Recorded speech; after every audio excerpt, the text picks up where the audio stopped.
પૂરણપોળી perfect બનાવવા માટે લોટ અને પૂરણ બંને પરફેક્ટ હોવા ખૂબ જરૂરી છે. આ વિડીયોમાં 7 એવી ટિપ્સ આપી છે કે જેને ફોલો કરીને બનાવી તો તમે પૂરણપોળીના માસ્ટર બની જશો. વિડીયો તો તમને ગમશે જ, તો લાઈક આપી રૂપલ્સ ટેસ્ટી ટિપ્સને સબસ્ક્રાઇબ જરૂર કરજો. Happy cooking, enjoy eating. સૌથી પહેલા આપણે 2 કપ એટલે કે 400 ગ્રામ જેટલી તુવેરની દાળ લીધી છે. દાળને આપણે એક મોટા બાઉલમાં લઈએ. દાળ હોય છે તે મોયેલી એટલે કે તેલવાળી કે દિવેલવાળી આવે છે, તો આપણે તેને સરખી ધોવાની. 3 થી 4 વખત તેને મસળીને ધોવાની, જેથી બધો તેલનો ભાગ નીકળી જાય. જો તમને દાળ વધારે તેલવાળી લાગે તો તમે ગરમ પાણીથી પણ ધોઈ શકો છો, તો પણ ફટાફટ ધોવાઈ જશે. આ પાણી કાઢી લઈએ. આવી રીતે 3 થી 4 વખત દાળને ધોઈ લઈએ. હવે આવે છે ટીપ નંબર 1. દાળને સરખી ધોઈ લીધા પછી આપણે તેને ગરમ પાણીમાં પલાળીએ છીએ 15 થી 20 મિનિટ માટે. આવું કરવાથી દાળ અંદરથી પણ સરસ નરમ થઈ અને બહુ સરસ ચડી જશે. આપણે જો ડાયરેક્ટ જ આને બાફશું ને તો દાળનો દાણો અંદરથી થોડો કડક રહેશે અને પૂરણ સરખું નહીં બને, તો પલાળવી ખૂબ જરૂરી છે. આને 15-20 મિનિટ માટે રેસ્ટ આપીએ. પલળ્યા પછી દાળને ખોલીને ચેક કરીએ.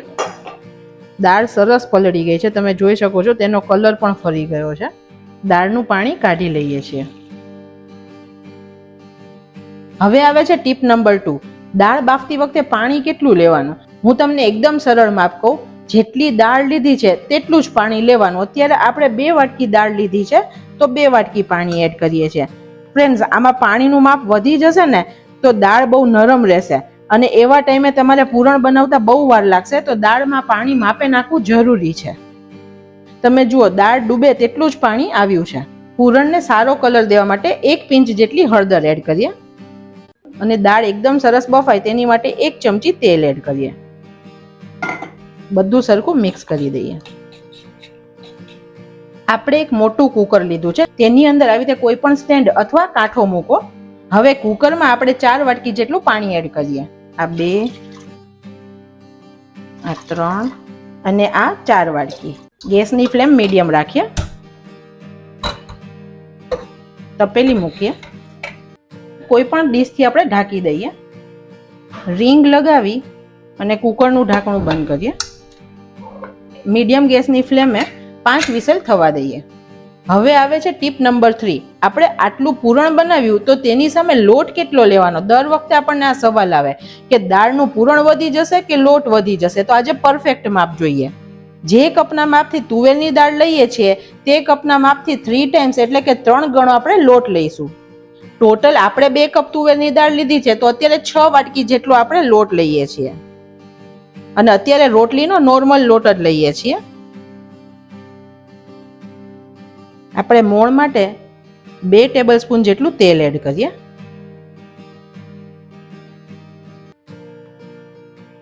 આ લોટમાં આપણે મીઠું એડ નથી કરતા. તેલ લોટમાં સરખું મિક્સ કરી દઈએ.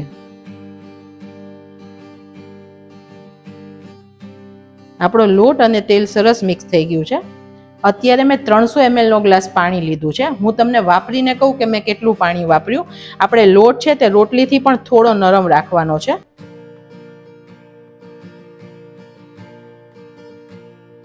હાથમાં પાણી લેતા જઈ અને લોટ બાંધવાનો. હવે આવે છે ટીપ નંબર 4. આપણને ઘણા બધાને એવો પ્રોબ્લેમ થાય છે કે જ્યારે સ્ટફિંગ સાથે કોઈ પણ રોટલી બનાવીએ છીએ ને તો તે ઉપરથી ફાટી જાય છે અથવા શેકો ને ત્યારે પણ તેમાં ક્રેક્સ આવે છે. તેનું મૂળ કારણ છે લોટ. લોટ જો થોડો પણ કઠણ હશે ને તો સ્ટફિંગ ભર્યા પછી જે તમે વણશો ને તે પ્રોપર નહીં વણાય. તો લોટ આપણો પરફેક્ટ હોવો જરૂરી છે. અત્યારે આપણે રોટલીથી પણ નરમ લોટ બાંધવાના છીએ અને હું તમને ટેક્સચર પણ બતાવીશ જેથી તમને પણ ખબર પડે.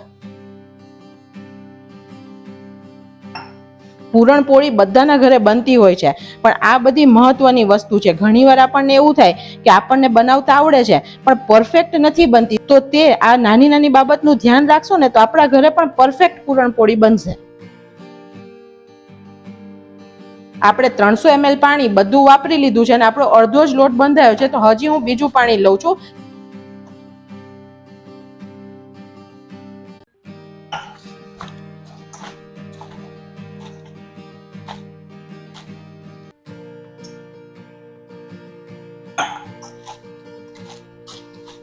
હવે આપણો લોટ બંધાઈ ગયો છે. હું તમને લોટનું ટેક્સચર બતાવું. તમે જુઓ એકદમ નરમ લોટ છે. આપણે ભૂલ ક્યાં કરીએ છીએ કે લોટ બાંધી અને પછી આપણે પૂરણપોળી બનાવી દઈએ. તો અત્યારે તમે લોટ જોશો ને તો આમ તૂટી જશે. લોટમાં જરાય લચક કે ચીકાશ નથી.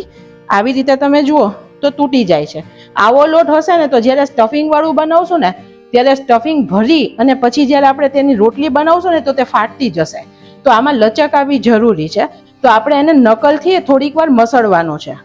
આવી રીતે આપણે હાથેથી આમ કરી, તમને તમારો લોટ જો વધારે થોડો પણ કઠણ હોય તો તમારે આવી રીતે પાણી છાંટી દેવાનું સહેજ અને પછી કરવાનું અને પછી મિક્સ કરી દેવાનું. આવી રીતે મિક્સ કરતા જાઓ અને નકલથી મસળતા જાઓ. આવું કરવાથી ગ્લુટન છે ને તે ફોર્મ થશે અને તેમાં ચીકાશ આવશે, એટલે કે લચક આવશે લોટમાં. 1 ચમચી તેલ નાખી અને આપણે મસળીએ.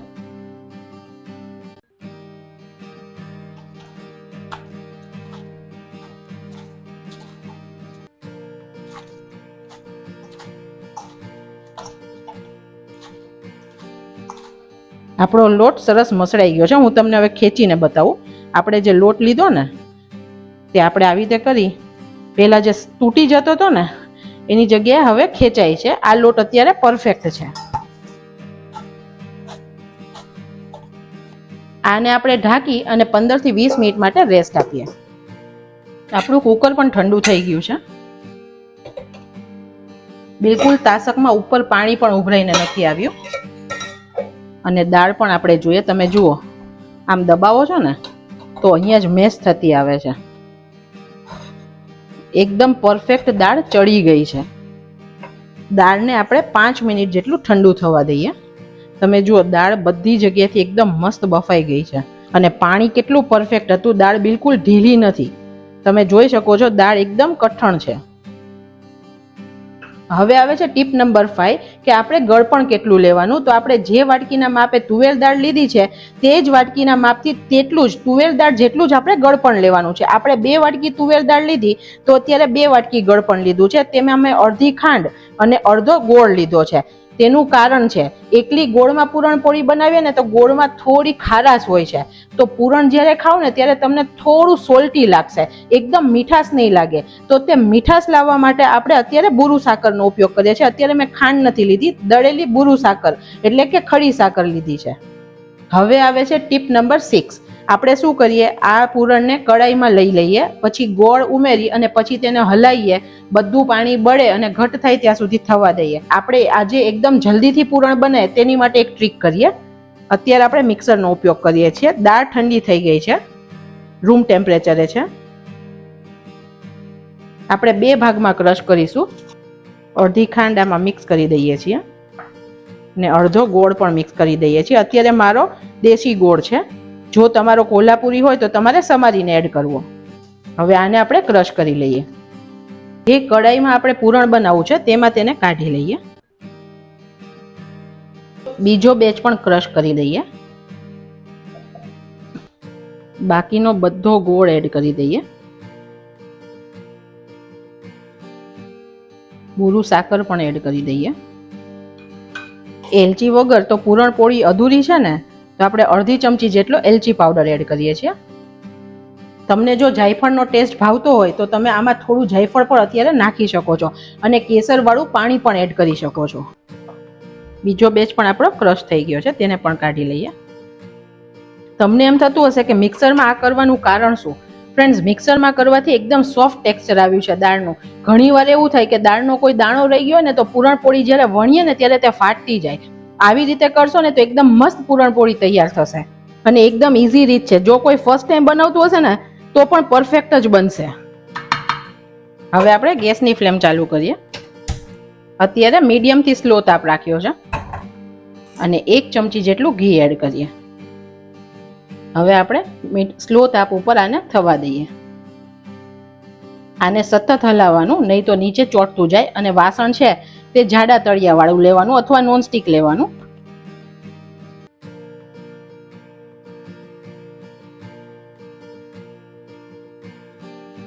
હવે આવે છે ટીપ નંબર 7. આ પૂરણ થવા ક્યાં સુધી દેવાનું? આપણને ખબર કેવી રીતે પડે કે પૂરણ રેડી છે રોટલી માટે? તો આપણે આવી રીતે થોડું પૂરણ આવી રીતે લેવાનું અને આમ કરવાનું. થોડું ઠંડુ થાય ને પછી તમે જુઓ ભેગું નથી થતું, ગોળી નથી વળતી, હાથમાં ચોટ્યા કરે છે. જ્યાં સુધી ગોળી ના બને અને ત્યાં સુધી આપણે કરવાનું. આવી રીતે ગોળ બોલ બની જવો જોઈએ વાળીએ ત્યારે. તમે આ ટાઈમે ટેસ્ટ પણ કરી શકો છો. ગળપણ બધાના ઘરે અલગ અલગ ખવાય છે, તો જો તમને મીઠું વધારે પસંદ હોય તો તમે તમારી રીતે દળી અને સાકર અથવા ખાંડ એડ કરી શકો છો. આ ટાઈમે કરી દેવાની જેથી પ્રોપર મિક્સ થઈ અને બની જાય. અત્યારે સાકરનું પાણી થશે ને તો પહેલાથી તમે જુઓ કન્સિસ્ટન્સી પણ ઢીલી થઈ. નીચેથી હલાવવાનું, નહીં તો નીચે ચોટતું જશે ને ઉપરથી હલાવતા જશો. નીચેથી આપણે ઉપર લાવવાનું પૂરણને. હું તમને એટલા માટે પૂરો વિડીયો પૂરા સ્ટેપ સાથે બતાવું છું કે ફર્સ્ટ ટાઈમ પર તમારી પૂરણપોળી બેસ્ટ બને.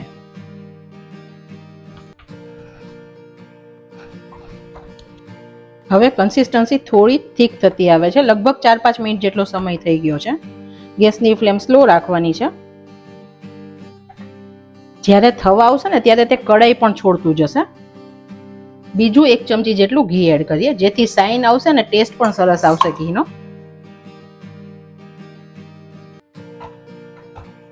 આ પૂરણ બનાવી તમે કોઈ પણ નાના બાળકો અથવા જેને વીકનેસ લાગે છે તેને ખવડાવો ને તો તેને ફૂલ તાકાત આપશે. એકદમ ભરપૂર તાકાત રહેશે દિવસભર. એક વાટકી જો પૂરણ ખાઈ લેશે ને એમનેમ જ રોટલી વગર પણ, તો પણ દિવસભરનું પ્રોટીન તેને મળી જશે. અને આને તમારે ખાલી ગોળમાંથી બનાવી છે તો પણ તમે બનાવી જ શકો છો. તમે જુઓ હવે થોડું સ્પેચ્યુલા સાથે ફરવા પણ માંડ્યું છે. 2 થી 3 મિનિટમાં જ રેડી થઈ જશે. હવે આપણે પાછું ચેક કરીએ પૂરણને. તમે જુઓ હવે ગોળી એમ બનતી આવે છે. એપ્રોક્સ 1 થી 2 મિનિટમાં રેડી થઈ જશે.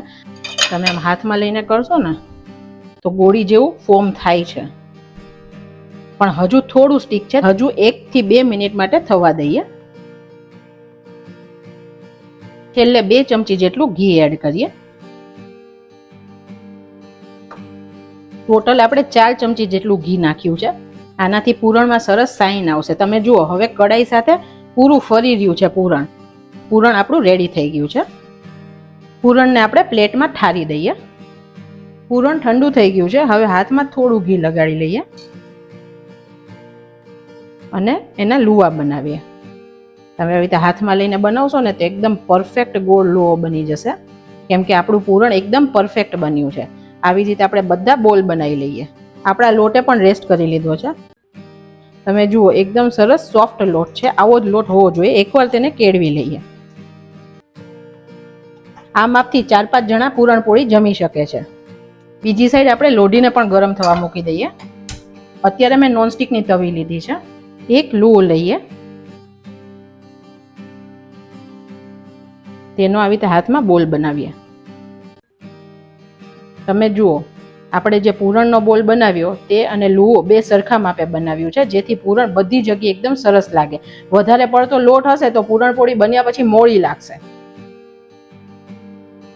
પછી થોડું દબાવી અને આવી રીતે વાડકી જેવો શેપ કરીએ. સાઈડ્સથી પતલું કરવાનું અને વચ્ચેથી થોડું જાડું રાખવાનું. આવી રીતે અંગૂઠા ઉપર આવી રીતે ગોઠવવાનું. અંદર આપણે લુઓ મૂકીએ છીએ અને પછી આપણે લુવાને અંદર દબાવી લોટને ઉપર ખેંચતા જઈશું. લુવાને અંદર પ્રેસ કરવાનું અને લોટ આવી રીતે ઉપર દબાવવાનો છે. જેવી રીતે આપણે ઘૂઘરા કે એવું વાળીએ ને તે રીતે કરવાનું અને પછી તેને ગોળ કરવાનું.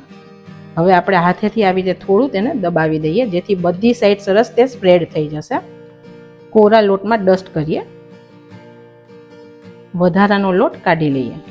આવી રીતે સરખું હાથેથી દબાવી દઈએ જેથી ગોળ થઈ જાય અને હળવા હાથે વણી લઈએ. ઘણા જાડી પૂરણપોળી પસંદ કરતા હોય છે, તો તમે તમારી રીતે થિકનેસ અને પહોળાઈ રાખી શકો છો. આપણી પૂરણપોળી વણાઈ ગઈ છે. હવે થોડા બબલ્સ આવી ગયા છે, આપણે પલટાવી લઈએ.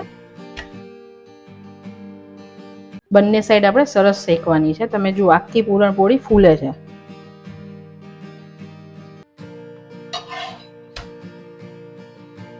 આપણે પૂરણપોળીને ઘી વગર શેકવાની છે. જો ઘીથી શેકીએ તો ઘણીવાર તેનો બળેલો સ્વાદ લાગે છે, તો આવી રીતે બનાવી દેવાની, ઉપરથી ઘી લગાવીશું આપણે.